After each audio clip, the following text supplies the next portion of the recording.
Hey, it's Katherine Norland, and I want to talk to you guys about a topic that's really important, and it might be something you've experienced in your life, is having some sort of trauma. And I want to talk to you guys about healing that trauma today. It's a big subject.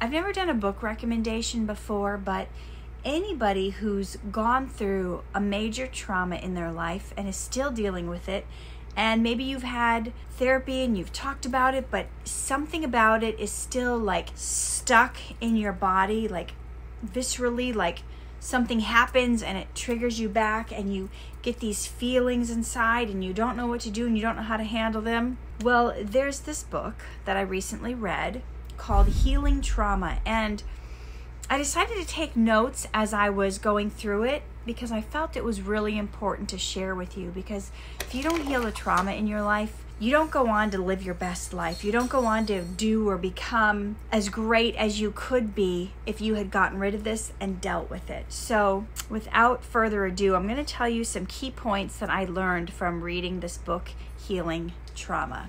So trauma is like a shock to the nervous system, the spirit, the soul, the medical places. Now, they say it's something you're stuck with for life. Like when you have different psychosomatic issues related to trauma, and sometimes they say you're stuck with it for life and they just want to control it through medicine, which sometimes works. But what's common for people who are traumatized is that really they become disconnected from their body.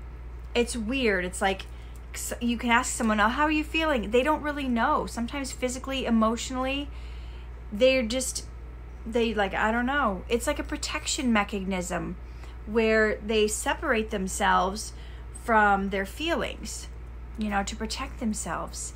The traumatic feelings that are going on inside you. Sometimes that's what they do. They don't know what else to do. And in order to fully heal the trauma, you're going to have to reassociate the parts of you that, you feel like maybe there's part of you that's gone now after this certain trauma. There's parts that are missing. And here's what's interesting. In animals in the wild, though they're threatened all the time, they rarely ever experience trauma after something, even after somebody tries to eat them.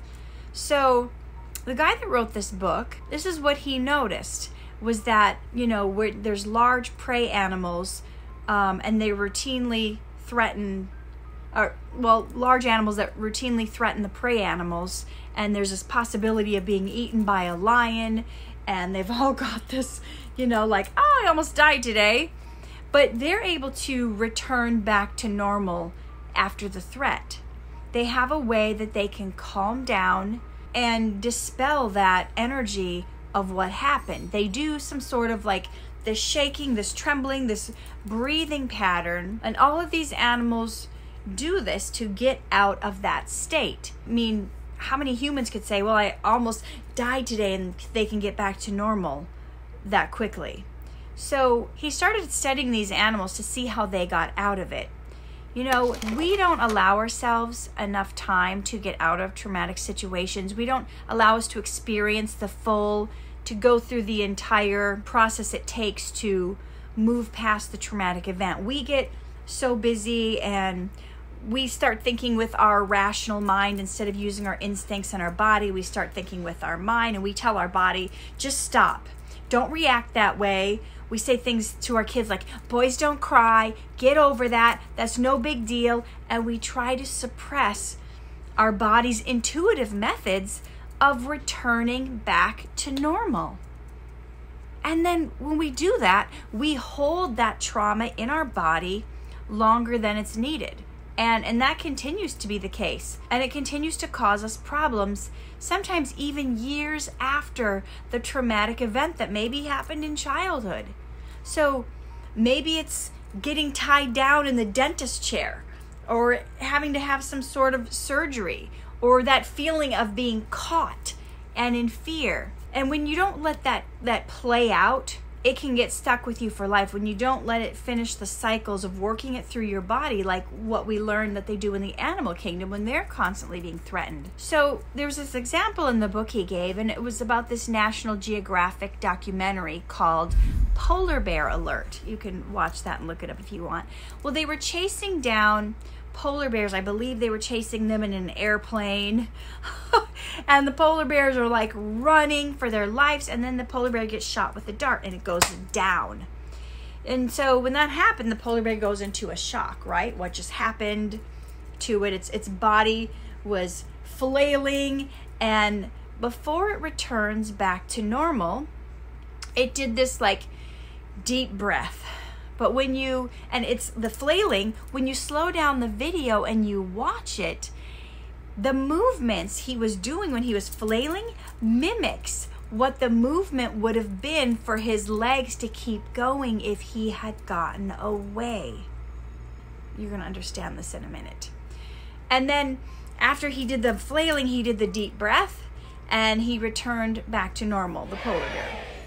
So what the doctor found is that there is a way to deal with these traumatic, stressful events in the body and bring you back by getting that traumatic shock out of your body and working through it so that it's complete, so that the cycle is complete and you're no longer in that shocked, frozen, traumatized state, and you're not suppressing, you're not holding it in, you're letting it go. He discovered that reassociation of you not getting back to who you are, not getting your soul back. Sometimes they call it soul retrieval. That's like a biological process, not a psychological process, they discovered.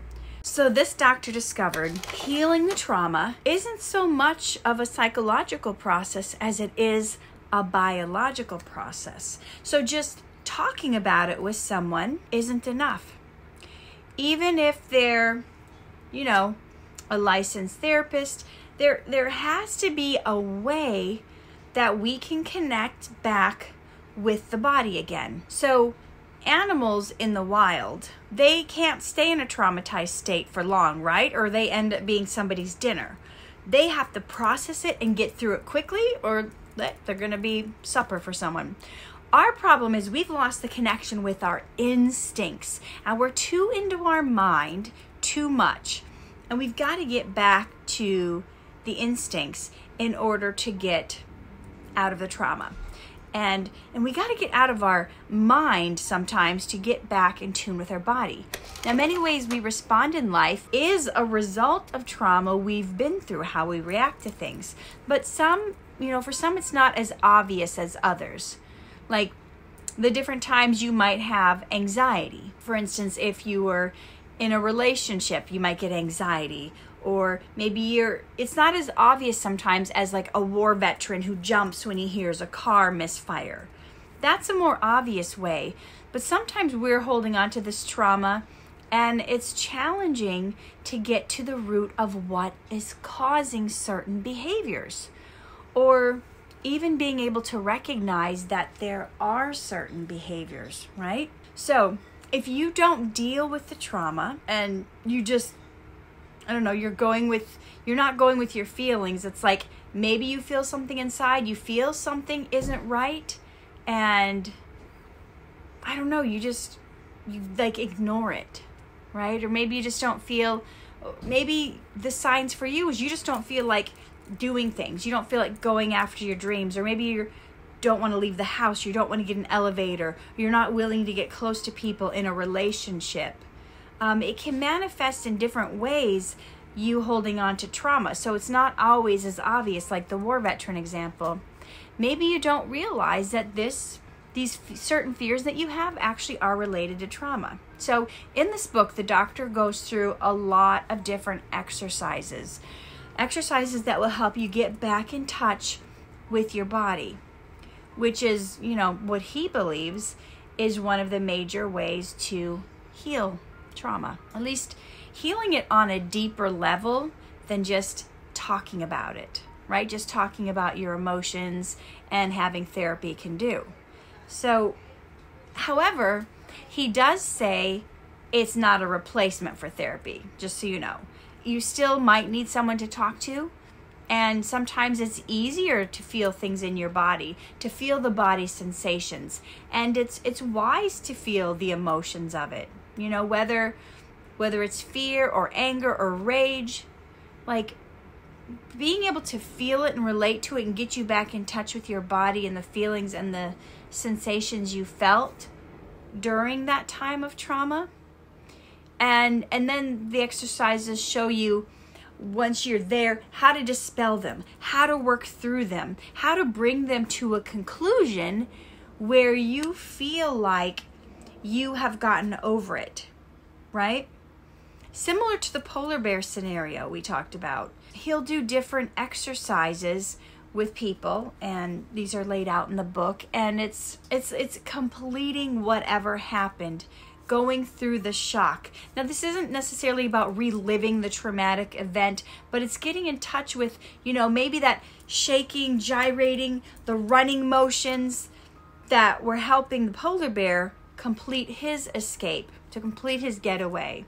So you're going to go through different scenarios where you go back to the situation that maybe caused it, but you do it in a positive light.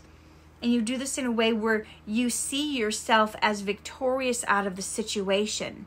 It helps you work all the way through it. It's not only just talking about what happened, right?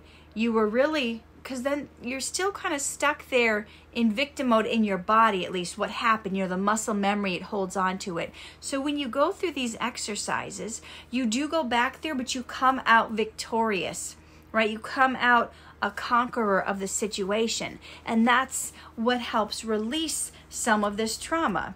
It's sort of like reimagining it or going through the play of it. It's kind of hard to explain unless you read the book, because it's not just you're going back to the scenario and imagining something different happened than what did. But really, I'm kind of just giving you an overview so you can get a little bit more understanding behind why you may feel like, how come I'm not over this? Like, I've talked about it, I've worked through it, like I've made sense of it in my mind, but then you still get in situations where you're like, your heart's in your throat, you're feared, your boss wants to talk to you in the office, or somebody does this, or some guy shoves you, or there's just certain emotions and you freeze, and it's fear, and it's fight or flight, and people might be saying like, why are you scared of this? It's not that big of a deal, but you still have this trauma that you haven't dealt with, and it ties into it, and it can be resprung or re-brought up through these other things. So it will all make sense when you read the book. So I just want you guys to get somewhat of an understanding about how this could help you, and how, you know, these exercises might be just what you need. Now, yes, going through them doesn't change what actually happened in the course of the events, but it does change the physiology of how your body responds when you're reminded of that situation, right? So you don't go back to that fearful, paralyzed, anxious person. So, which, you know, a lot of times we feel the physical sensations in our body, and we get nervous. You know, we feel trapped in a certain feeling or an emotion, and these exercises are going to help you get over that and feel more like you're in charge, you're in control. So this doctor believes that the body sensations rather than intense emotion is the key to healing trauma. So you can have trauma from a series of small little events, what people think might be nothing, but it doesn't have to be some major catastrophic thing that happened, like your house burned down and you lost your pets in the fire, and somebody, I don't know, viciously attacked you, or you were locked in a trunk or kidnapped. It doesn't have to be big traumatic things. You can still experience trauma from a series of small little events that happened over and over. Like, I don't know, maybe for instance, people would leave you a lot. You felt abandoned. Boyfriends, girlfriends broke up with you, friends left you, maybe falling off your bike, your brother beating you up, getting bullied at school repeatedly. It doesn't have to be some giant major things for you to be holding on to this trauma. Okay, so here's an example from my own personal life. This reminded me of an incident. In hindsight, when I was listening to this book, I realized I had some trauma over a very tumultuous relationship I had with my own brother growing up. And he would hurt me a lot. He would bully me. He would just do crazy stuff, hitting me all the time, hitting me in the face, hitting me with shovels, throwing ninja stars at me, hitting me with rocks till I had scars and bleeding, and cut me. One time he locked me in a car with a nest of like wasps, and I was getting stung all over my body. In hindsight, I realized these were all very traumatizing things. I'm not even naming half of them, but I didn't realize how this was affecting me for years. Years later, and now I'm in Hollywood, and I'm getting trained to learn how to wrestle for a TV show. And we're going through this exercise where the stunt trainer is teaching us how to get slapped. You heard that, right? So in wrestling, although, wrestling is real. It's not like the Hollywood fighting where it's just they miss you and the camera angles makes it whatever. But it's a small little slap. You have to make contact. So she's going through the line and she's slapping each of the girls, because we can't, in the wrestling ring, you're seeing it, people are seeing from all angles. You can't do movie magic and just swipe by the face and turn your head. So there's got to be a sound when you're doing pro wrestling. It's real fighting. So anyway, the trainer goes down the line as she's teaching each girl what it feels like to be slapped, right? And it wasn't anything major. It was just a little slap like I'm showing you. And when she got to me, she did the slap, and immediately something coursed through my body. This, I don't even know how to explain it. This fear, this trauma response, this fight or flight, this something was fluttering up in me. And I immediately started sobbing, like uncontrollably sobbing and hyperventilating. And everybody's looking at me like, what's the big deal? Nobody else reacted like that. It was just a tiny little slap, and I didn't even know. I now, here, after reading this book, in hindsight, I was carrying around trauma from events that happened to me growing up with my brother. And now that I'm talking to you about this, I remember early on in my marriage, if my husband or if Rob and I would get in a fight and he would raise his voice, for years, for the first few years, I would flinch, I would cover, I would try to protect myself, and he would be like, what are you doing? I would never hit you. It was just automatic, right? It was like my reflex from my big brother who was always tormenting me.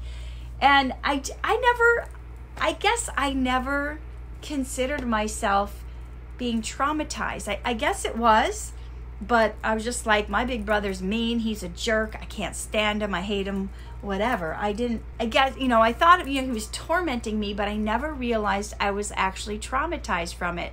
And my coach was telling me a few months ago, and she's like, well, because of all that trauma from your childhood. And I was like, what trauma?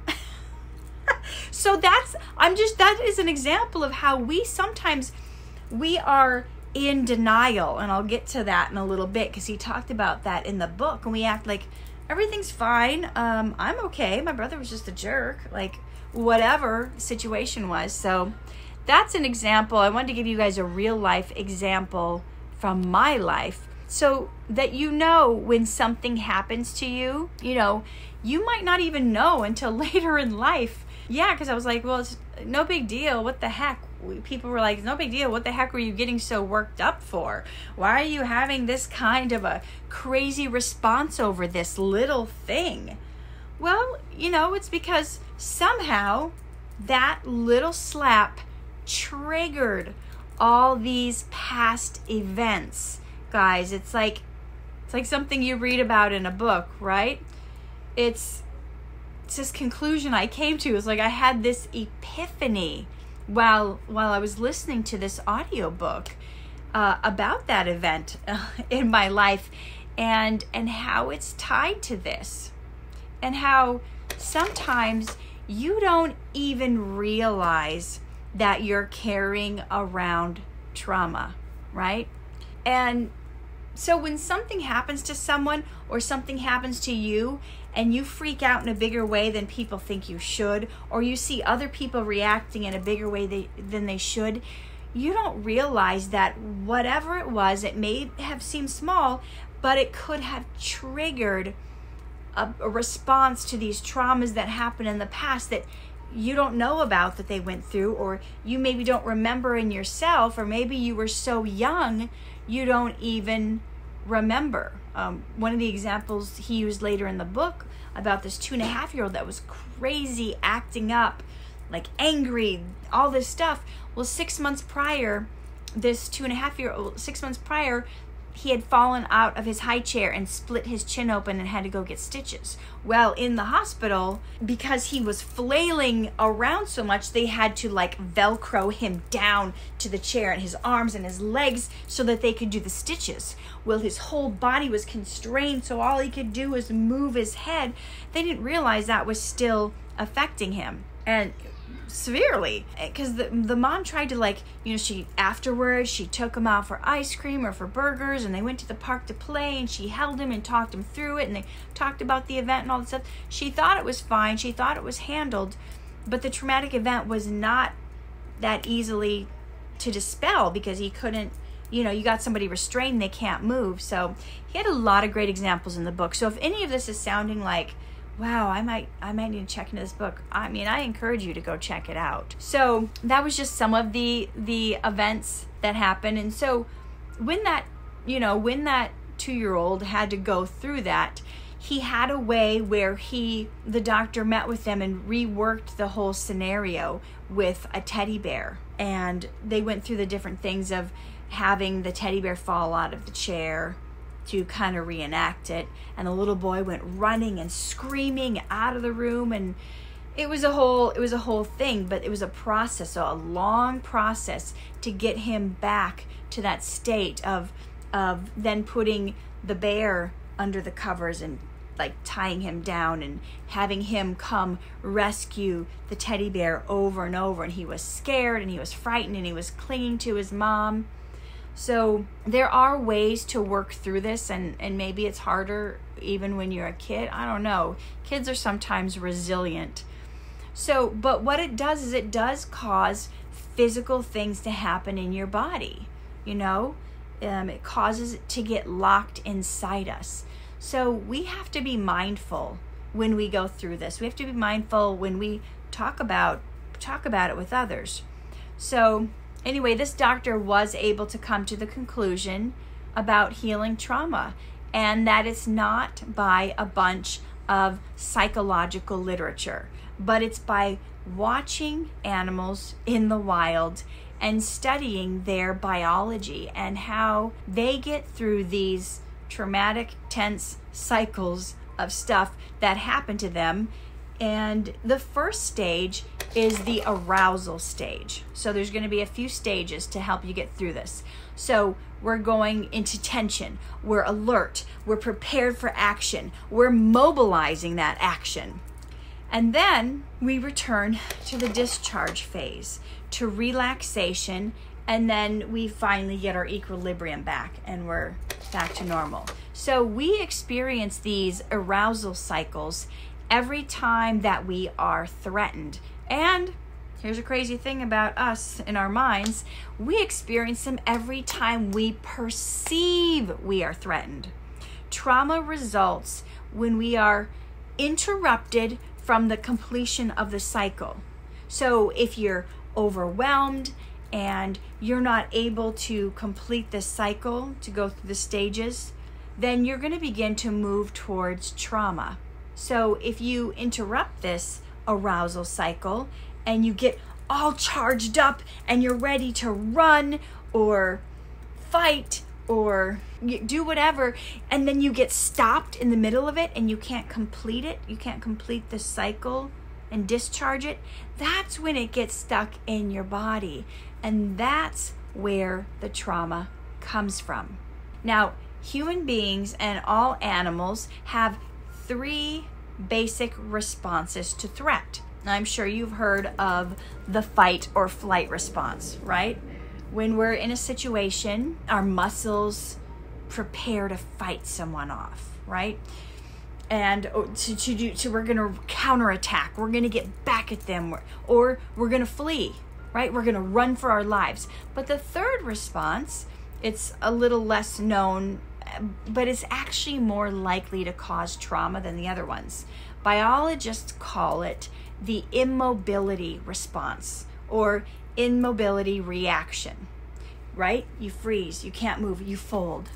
He gives the example of the immobility response when there's a cheetah, right? There's a cheetah chasing an impala, and then probably that impala gets separated from the pack. It's a little far behind, and it gets to a point where it knows there's no escape, and it can't, so it just folds. It just falls flat. It just lays itself on the ground, and it just becomes immobile. And it's like it plays dead, right? It's freezing. It becomes nature's way to save us from our pain and trauma. We do that a lot, right? It's like we're done. We just offer ourselves up to the cheetah. We're like, I can't do it. And it's like almost like the spirit of the impala just leaves so that there isn't pain anymore, so that it doesn't feel the pain. It's separate. When it realizes there's nothing else it can do, it like separates itself from its body. Sometimes if you hear people talk about pain that they've been through in certain situations that are really horrendous, they've been severely hurt or traumatized by somebody else, attacked, especially, if you're talking to people who this has happened to more than once, repeat offenses, they'll say things like, I just left my body. I wasn't in it anymore. I went somewhere else. My mind, my soul, we just kind of left while he was doing this to me, while this was happening to our body, and I went somewhere else. I separated myself from what was happening to me. You hear this sometimes with children who have been repeatedly molested. So what the doctor is saying is that in order to heal this trauma, you have to find out how to get yourself back into your body, right? Like the polar bear and the impala. We have to come out of it. We have to do that by doing the shaking, the trembling, the running for our life, the whatever it is to complete that cycle, to get out of the trauma we have, right? If we don't do the completion in our body cycle, it's not enough just to do it in our mind. We have to be able to put those disassociated parts of us that left back together. So when an animal goes into the immobility response, it's a form of protection, right? Like the fight or flight. When it realizes there is no hope whatsoever of escape, that's when it does that. It just goes in and plays dead. Goes into play dead mode. And many times, interestingly enough, they've seen that sometimes cheetahs or whatever the hunter animal is might not even kill it. If it just lays there like it's dead, it might not even attack it.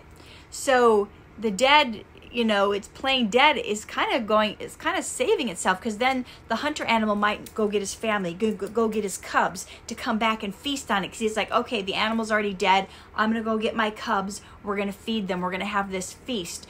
So this playing dead, this folding, becomes this protection mechanism.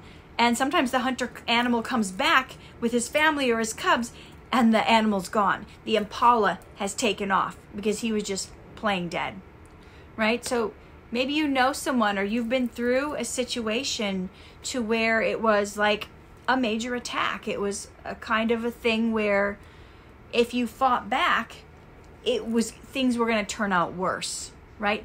Fighting back with more force. If they're stronger than you, or maybe they have a weapon, but if you just be docile and like just fold, sometimes that could be the very thing that saves your life. So don't ever feel bad about not fighting back or not fleeing, not running, because sometimes the safest thing you can do to protect yourself is just to go immobile.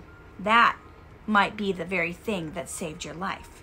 So get rid of that guilt over that. Just get rid of it now. So in some situations, maybe it's better to fight if you know you have the upper hand.